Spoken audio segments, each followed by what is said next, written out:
আসসালামু আলাইকুম ওরহমতুল্লাহি ওয়াবারাকাতুহ। আর নতুন ভিডিওতে আপনাদের সবাইকে স্বাগতম।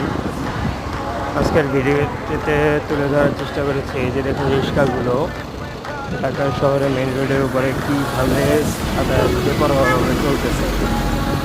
আর একটি বিষয় দেখুন, এই যে এত বড় রোডটা, এই যে স্বদেশ, দোয়েল, এই সমস্ত বাসগুলোর কাউন্টার এখানে রেখে দিয়েছে।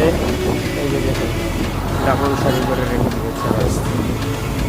এভাবে থাকলে রাস্তায় তো জ্যাম করবেই। এগুলোর একটি সুন্দর ব্যবস্থাপনা করার জন্য সরকারের কাছে বিনীতভাবে অনুরোধ রইল।